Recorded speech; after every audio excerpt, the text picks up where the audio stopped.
Oke, assalamualaikum warahmatullahi wabarakatuh. Ya, pada kesempatan kali ini kita akan belajar mengenai mata pelajaran yaitu pekerjaan dasar teknik otomotif. Kemarin kita sudah mempelajari apa itu hand tool, atau alat-alat yang menggunakan tangan pada teknik otomotif atau bidang otomotif. Ada kunci pas, kunci ring, ada obeng ketok, ada kunci T, ada kunci sok, ada ratchet, ada macam-macam, ada palu juga, lain sebagainya. Itu adalah alat-alat yang wajib kalian ketahui sebagai anak otomotif. Kemudian bagaimana cara perawatannya, bagaimana cara menggunakannya, itu wajib kalian ketahui, wajib kalian laksanakan apa yang menjadi tuntutan alat tersebut, sehingga alat-alat tersebut tidak rusak, bisa aman dan bertahan lama. Perbaikan yang kita lakukan pun agar mesin yang kita perbaiki bisa bagus, tidak lecet-lecet. Akibat kita memenderi apa merusak kalau sampai lecet-lecet gitu. Pada kesempatan kali ini kita akan mencari informasi tentang apa itu sih power tool, yang ada pada atas itu. Apa sih power tool? Power itu tenaga, tool itu alat. Tenaga yang milik alat. Langsung saja kita ke materi. Power tool, peralatan bertenaga. Peralatan bertenaga. Jadi jangan lupa diingat-ingat bahwa power tool artinya peralatan bertenaga. Adalah peralatan yang sumber tenaganya bukan dari tenaga manusia. Maksudnya begini. Maksudnya ketika kita pakai hand tool, pakai tang, pakai obeng, pakai lain sebagainya, itu kan masih kita menggunakan alat atau pakai tenaga manusia, pakai tenaga kita untuk memutarnya. Cuman kalau power tool itu tidak memakai tenaga manusia lagi. Lantas Pak, pakai tenaga apa? Tetapi dengan menggunakan listrik atau tenaga pneumatik atau gas. Begitu. Jadi contohnya alat-alat bertenaga atau power tool yaitu ada impact, ada drill atau bor, ada air hammer, ada gerinda atau grinder. Oke. Nah, jadi itu contoh-contoh singkatnya tentang power tool. Nah, kemudian kita masuk ke listrik portable atau bor listrik portable. Nah, bor listrik portable atau disebut juga bor tangan memiliki spesifikasi berdasarkan ukuran cak. Cak itu untuk cekam mata bornya, itu namanya cak. Ukuran motor, berapa wattnya atau berapa HP-nya, kecepatannya berapa, itu berdasarkan itu, ukuran-ukuran mat bor. Portable drill pada umumnya berbentuk seperti pistol, dengan drill cover terbuat dari plastik atau logam. Nah, ini sering kita jumpai sehari-hari, mungkin di antara kalian ada yang memiliki bor ini. Bagaimana cara merawat bor? Menjaga kebersihan bor atau drill dari kotoran atau oli. Jangan sampai terkena oli. Kalau kotor ya kita bersihkan. Kalau ada debu-debu ya kita kuas dalamnya. Biar apa? Biar bornya terawat. Periksa kabel listrik, apakah ada yang terkelupas dan mengalami kerusakan lainnya. Jadi sebelum kita menggunakan alat apapun itu, kewajiban kita adalah apa? Memeriksa. Memeriksa ada nggak kerusakan sebelum kita pakai.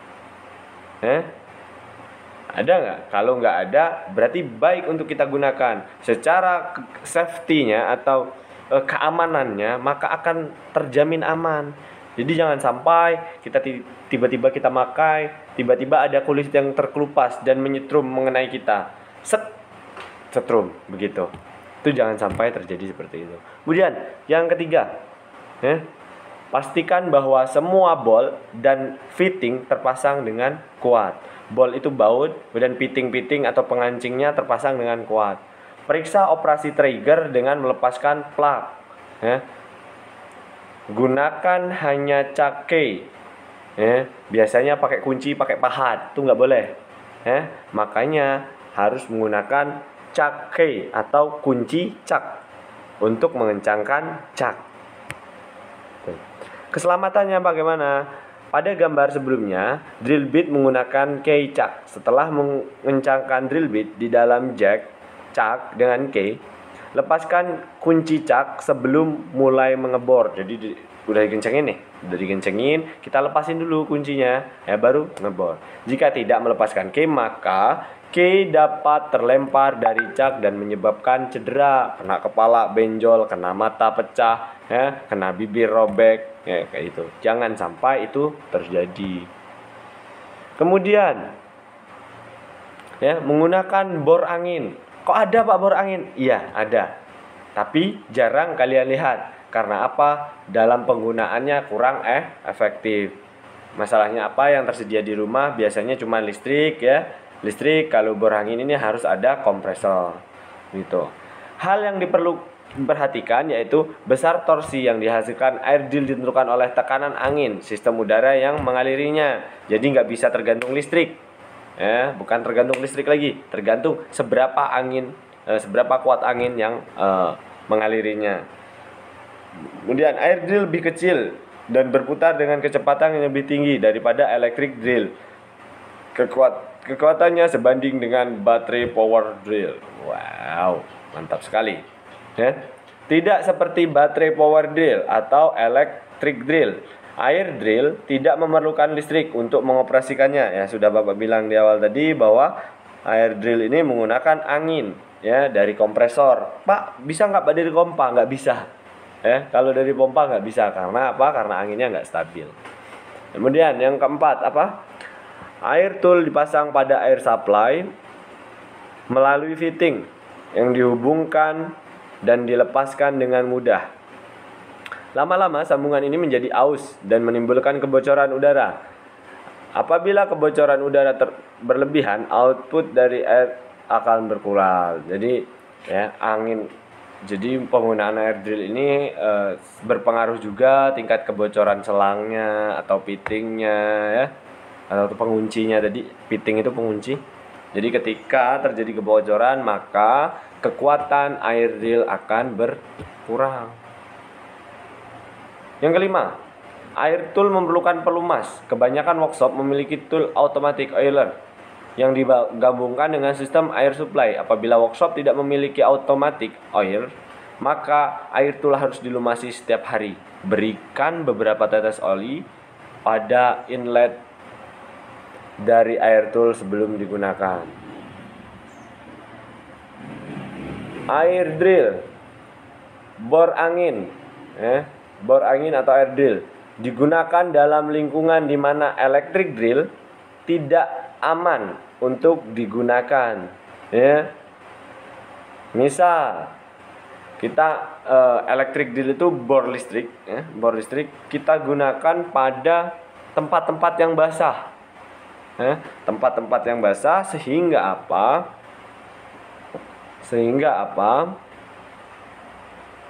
Listrik bisa keluar atau menyetrum kita. Makanya cocoknya misal di tempat-tempat basah, percikan api lain sebagainya, kita menggunakan air drill. Cuman jarang sekali kita menggunakan drill ini kayak gitu ya. Misalnya percikan api dapat menyalakan cairan yang mudah terbakar. Karena air drill bergantung pada udara bertekanan, maka drill ini tidak sekuat elektrik, walaupun berputar secepat elektrik.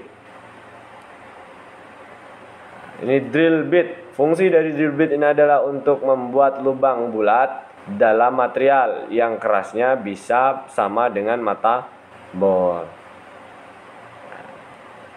Sama dengan mata bor, begitu. Nah, ini ada ukuran drill atau ukuran bor. Nah, ukuran mata bor. Begitu. Sudutnya kita bisa lihat sama-sama begitu. Berdasarkan diameter, berdasarkan diameter dalam satuan milimeter yang berkisaran dari 0,32 mm ke atas, ukuran drill dalam satuan metrik meningkat dalam kisaran 0,2 mili.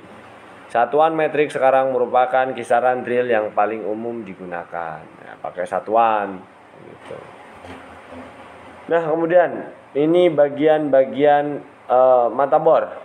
Ada seng memberikan dorongan. Mana seng? Dari sini kita. Ini pemegangnya, ini bagian-bagian drill. Kemudian ada body. Nah, ini bodinya, sepanjang ini bodinya. Kemudian ada float, memberikan ruang pengeluaran serpihan logam. Nih, yang bentuknya miring-miring itu namanya float. Float. Ada chisel edge, chisel edge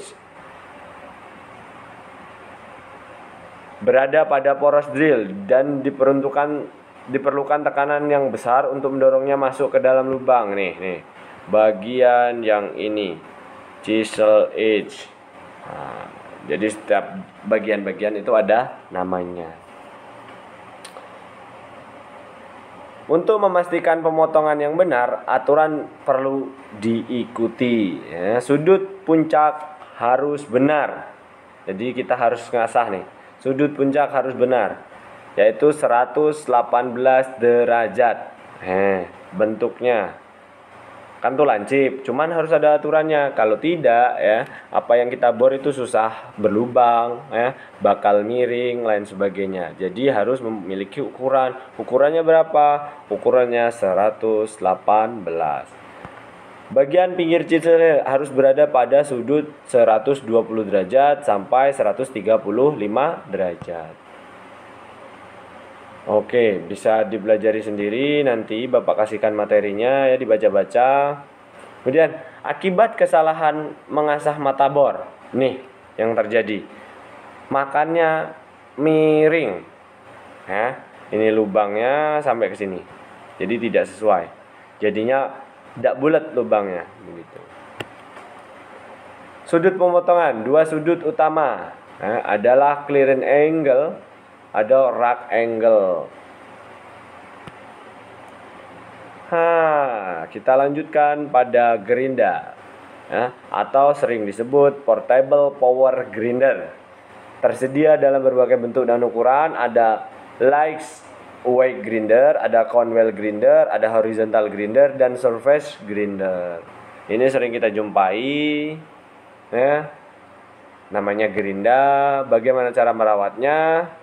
Sama seperti tadi, harus dibersihkan, jangan membiasakan kotor. Lihat, periksa dulu kabelnya sebelum menggunakan, ada yang terkelupas atau tidak. Pastikan semua ball fitting kencang. Kemudian pelumas yang baik memberikan daya pakai lama. Gerinda yang digunakan pada pekerjaan berat harus diinspeksi dan dilumasi. Menggunakan portable angel. Hal ini untuk diperhatikan. Grinder diputar pada kecepatan yang berkisar antara berapa? Antara 5.000 rpm hingga 12.000 rpm. Semakin kecil gerinda maka semakin tinggi putarannya. Sanding disc dan wheel dapat dipasang pada gerinda sehingga membuatnya menjadi electric tool yang serbaguna. Nah, ini mata gerindanya ya, teman-teman, siswa-siswa semua ya. Ini adalah mata gerinda. Nih. Begini cara penggunaan gerinda ya. Apinya, ini orangnya, ini apinya. Jadi diarahkan ke beda arah, jangan sampai apinya ke orang. Begitu. Portable impact wrench. Nah, ini untuk buka baut. Portable digunakan untuk mengendorkan baut dengan sangat cepat. Sedangkan yang berukuran besar digunakan juga untuk mengendorkan baut yang sangat kencang. Jadi bunyinya kratak-tak-tak-tak-tak. Biasanya digunakan untuk melepas baut mobil pada rodanya. baut truk pada rodanya begitu, agar apa? Agar dibuka secara cepat. Perawatannya bagaimana? Hampir sama dengan gerinda dan bor. Hal yang perlu diperhatikan, besar torsi yang dihasilkan oleh impact wand ditentukan oleh besarnya tekanan sistem menyuplainya. Karena besar tekanan ini bervariasi, maka sulit untuk menentukan berapa banyak torsi sebuah impact wand ketika diterapkan pada fastener, sehingga mudah terjadi over torque maupun under tighten dan pada fastener. Nanti Bapak kasih filenya dibaca tolong. Nah, ini cara menggunakan impact atau mesin impact untuk melepas baut pada ban mobil. Di sini menggunakan impact wand. Di sini ada cara menyetel impact wand.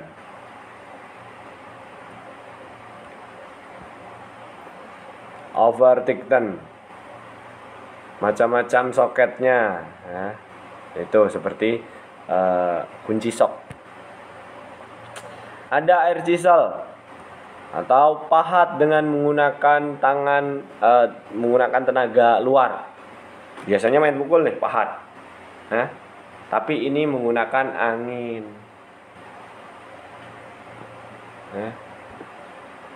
Nih bisa dibaca sendiri. Nih macam-macam bit atau mata pahatnya. Ini posisi chisel, Nih untuk motong kepala baut. Ini contohnya. Bekerjalah dengan perlahan, posisi letak chisel. Air blow gun. Tarik trigger air duster atau untuk nyemprot, untuk bersihin itu. Air tool paling sederhana adalah blow gun atau air duster. Air duster digunakan untuk menyemprotkan udara bertekanan melalui valve atau melalui keran yang dioperasikan oleh lever.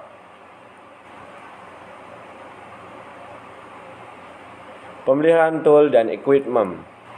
Pemeliharaan dalam penggunaan hand tool, pemeliharaan dalam penggunaan mesin, perawatan dan sebagainya. Nah, ini ada grinding wheel.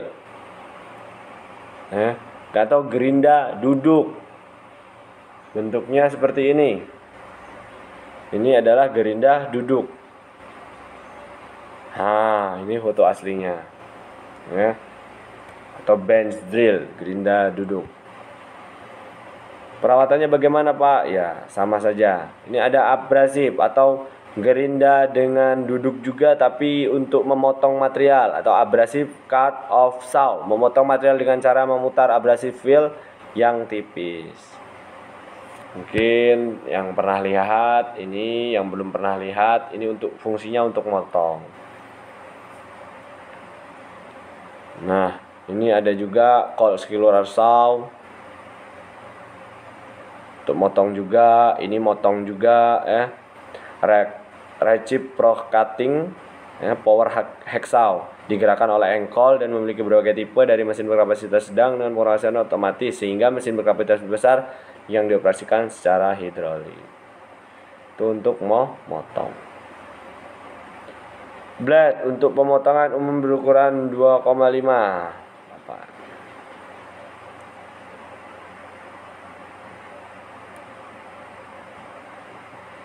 Nah, yang terakhir ada bench drill atau bor duduk. Kita punya di bengkel, Apa sih bench drill?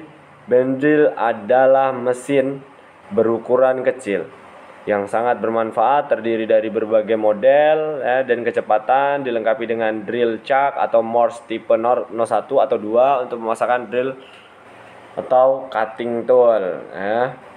Ini dia. Ini bor, tapi ada mejanya, namanya bench drill atau sering disebut orang dengan bor duduk. Ini kecepatan drill, Ya, mungkin itu saja yang bisa saya sampaikan pada kesempatan kali ini. Ada salah kata, mohon dimaafkan. Kepada Allah mohon ampun. Billahi taufiq wal hidayah. Wassalamualaikum warahmatullahi wabarakatuh.